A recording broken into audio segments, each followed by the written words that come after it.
Unwani ya hutuba yetu ya leo itakuwa buyutun fil janna.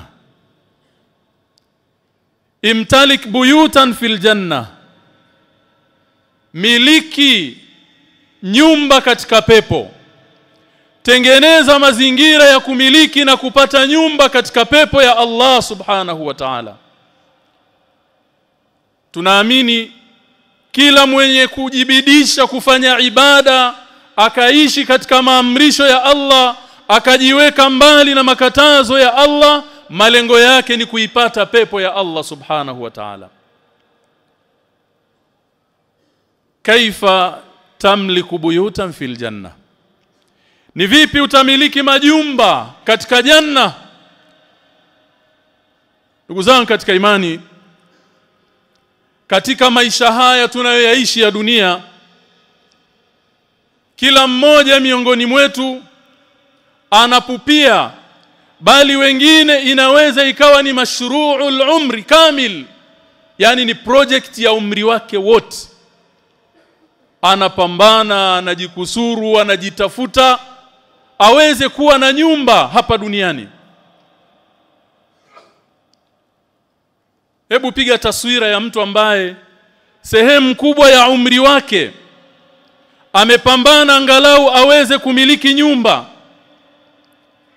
Allah subhanahu wa ta'ala akamwafikisha akajenga nyumba nzuri tu kulingana na vile alivyojaliwa na Allah subhanahu wa ta'ala.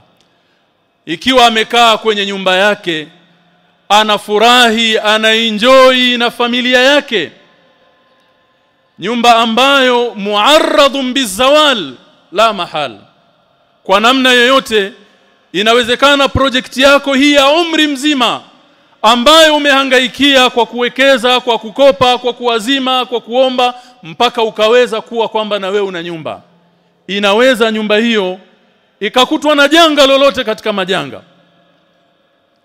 aidha ikachukuliwa na kimbunga au ikachukuliwa na tetemeko la ardhi kisha ikaondoka, na kama sio kwa namna hiyo basi wewe utaondoka, utaiacha nyumba hiyo la mahala. Kwani Allah jalla wa ala anatuambia katika Qur'an, aynama takunu yudrikumul maut walau kuntum fi burujin mushayyada. Popote mtakapokuwa, muda unapofika mauti yatakudirikini, hata kama mtakuwa katika majumba marefu yaliyojengwa imara, yana ulinzi, lakini mauti muda ukifika yatakuchukueni. Ndugu zangu katika imani, ikiwa hali ni hiyo na haya ndiyo maisha tunayoyaishi hapa duniani, tunawekeza ndani ya muda mrefu na wengine katika namna isiyokuwa sahihi, ili mradi tu kwamba na yeye ahesabike ana nyumba katika mtaa, katika mji, na pengine iwe nyumba yake ni bora kuliko nyumba za watu wengine, lakini hayo ndiyo yanayokwenda kutokea. Aidha itaanguka, itaharibika, au wewe utaondoka uiache. Kwa nini tusifikirie kumiliki nyumba ambayo mjenzi wake ni Rahman, Allah subhanahu wa ta'ala mwingi wa rehma, nyumba ambayo ukiingia hauwezi kutoka tena, nyumba ambayo neema zake kwanza mjenzi wake ni Allah, mapambo yake ameyaweka Allah, na neema zake ameziandaa mwenyewe Allah kwa ajili ya kuwafurahisha waja wake walioishi katika utaratibu aliotaka mwenyewe Allah subhanahu wa ta'ala. Nyumba ambayo laisat kabuyuti dunia, sio kama nyumba za hapa duniani. Mtume sallallahu alayhi wa alihi wasallam ametutajia kidogo katika sifa ya nyumba hizo za peponi pale aliposema Mtume sallallahu alayhi wasallam katika hadithi ambayo akhrajahu al-Imam at-Tirmidhi wa hasanahu al-Imam al-Albani, anasema Mtume sallallahu alayhi wa alihi wasallama, inna fil jannati ghurafa, inna fil jannati ghurafan, hakika katika janna pana ghuraf. Na hizi nyumba za peponi Allah jalla wa ala amezitaja kwa wasifu tofauti tofauti. Mahala pengine anaziita ghuraf, mahala pengine anaziita ni qusur, mahala pengine anataja ni khiyam mutanawwi'a za kila namna. Mtume anasema inna fil jannati ghurafan tura dhuhuruha min butuniha wa butunuha min dhuhuriha. Nyumba hizi ukiwa ndani unaona nje na ukiwa nje unaona ndani, lakini watu waliomo ndani ya nyumba hizo kwa jinsi Allah Jalla wa Ala alivyozitengeneza kwa ukubwa wake, la yakadu yara ba'dhum ba'dha, hawakaribii watu kuonana kwa ukubwa, lakini wako katika nyumba moja. Ndugu zangu katika imani, katika hadithi hii Mtume sallallahu alayhi wasallam yadhkuru lana shay'an min na'imil janna wa na'imi ahli aljanna, anatutajia kidogo walau kututia shauku kuhusiana na neema za peponi. Inna fil jannati ghurafan, hakika katika janna pana ghuraf, vyumba. Hapa vimetajwa kama ni vyumba. Vyumba hivi yura batinuha au butunuha min dhuhuriha, watu wakiwa katika vile vyumba waliomo mle ndani wanaona nje, wa dhuhuruha min butuniha, na wale walioko nje wanatazama wanaona ndani. Akataja hivyo Mtume sallallahu alayhi wa alihi wasallam. Kadhalika katika hadithi ya Abi Musa al-Ash'ari radiyallahu anhu wa arda, hadithun muttafaqun alayhi, Mtume anasema inna lilmu'mini fil jannati la khayma, hakika muumini, ja'alana Allahu wa iyyakum minal mu'minin, hakika muumini katika janna la khayma, Allah Jalla wa Ala atampa hema kubwa min lu'lu'a, hema hilo material yake limejengwa kwa lulu. Kisha akasema Mtume sallallahu alaihi wasallama tuluha 60 mila, urefu wake kwenda juu ni maili 60.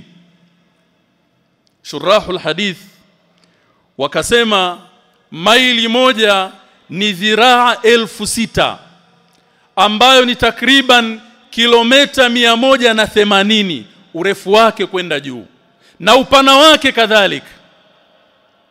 Hapa duniani wenye pesa zao wakijenga majumba marefu, tunasikia kuna ghorofa 200, ghorofa 300. La yutasawwar bal wala yumkin kwamba mtu akajenga nyumba ambayo kilomita 180 urefu wake, haipo. Sasa Mtume sallallahu alayhi wa alihi wasallam anatutajia urefu wa jengo hili, kisha akasema lilmu'mini fiha ahalun, atapewa muumini aliyeruzukiwa nyumba hii na hema hili, Allah Jalla wa Ala atampa wake wengi. Yatufu alaihimul mu'min fala yara ba'dhum ba'dha, anawazungukia muumini, kuwazungukia wake zake, fala yara ba'dhum ba'dhan, hawaonani wao kwa wao. Ndugu zangu katika iman, hadha shay'un min na'imil janna,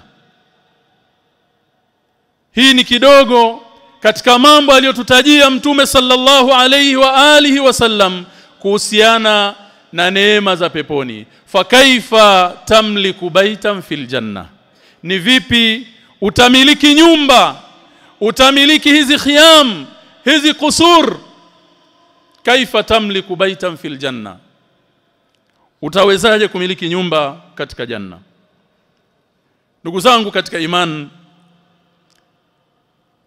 mwenye kutaka kumiliki nyumba hizi, ziko sababu, na sababu muhimu ya kwanza kabisa tahqiqu tauhid, ni kusimama katika tauhidi, ukajiweka mbali na kumshirikisha Allah subhanahu wa ta'ala, ukatambua wewe ni mja, umeumbwa, yuko aliyekuumba, amekuleta duniani hapa, akadhamini riziki yako, akadhamini mambo yako yote kwa lengo moja tu, ili upate kumwabudu na kumpwekesha na chochote kile.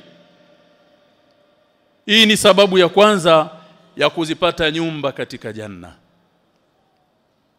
Tahqiqu at-tauhid wal-istiqamatu ala ta'ati Allah, na kusimama katika taa ya Allah tabaraka wa taala.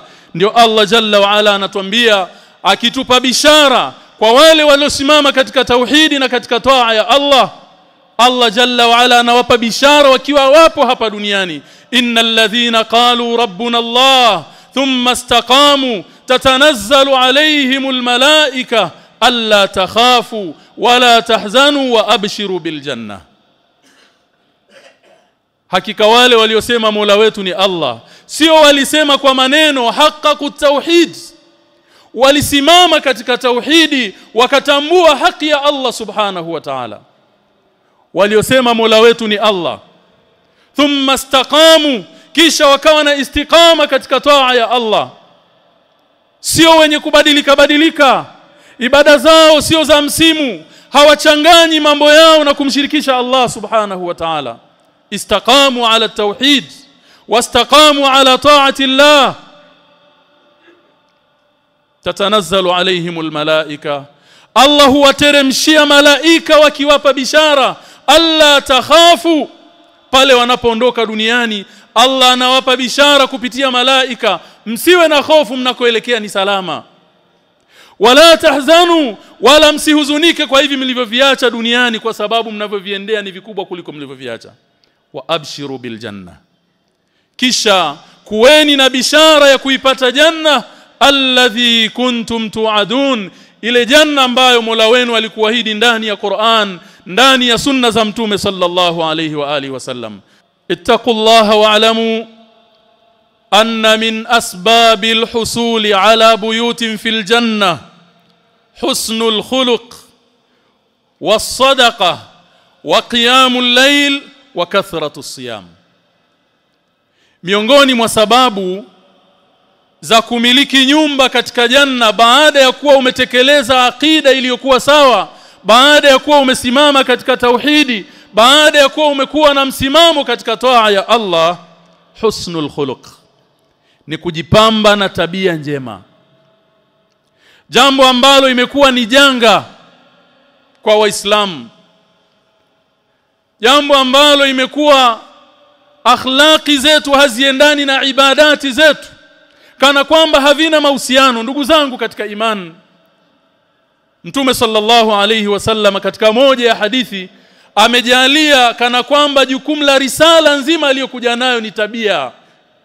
Innama bu'ithtu liutammima makarimal akhlaq, hakika si vinginevyo nimetumwa kutimiliza tabia zilizokuwa njema.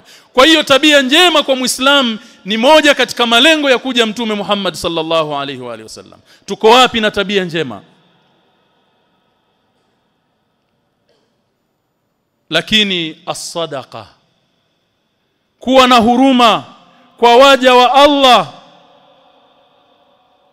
kuwa ni watu wenye tabia ya kuwahurumia waja wa Allah subhanahu wa ta'ala, kuwasaidia wanyonge, madhaifu, ambao kupitia wao ndiyo tunapata rehema za Allah subhanahu wa ta'ala. Wa qiyamul layl wa kathratus siyam.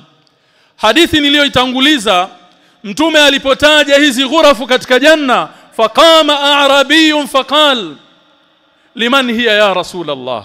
Mtume alipotaja hii hali ya nyumba na hizi khaima min lu'lu'a katika janna, bedui mmoja akasimama akamuuliza Rasulullah, liman hiya, nyumba hizi za kifahari ni za nani ya Rasulullah? Mtume akasema, liman ataba al-kalama wa at'ama at-ta'am wa adama as-siyam wa salla bil-layli wan-nasu niyam. Hawa ndio wanastahili kuzipata hizi khiyam na ghuraf na qusur. Akasema Mtume sallallahu alaihi wasallam, liman ataba al-kalam. Haya maandalizi mazuri aliyoyaandaa Allah subhanahu wa ta'ala katika janna, maghorofa haya makubwa makubwa, liman ataba al-kalam, ni kwa wale ambao wataishi katika dunia hii maneno yao ni mazuri, sio matusi, sio kusengenya, sio kutukana. Liman ataba alkalam, sio uzushi, kwa mtu ambaye atakuwa na maneno mazuri. Wa atyabul kalami ala al-itlaq tauhidullah la ilaha illa Allah.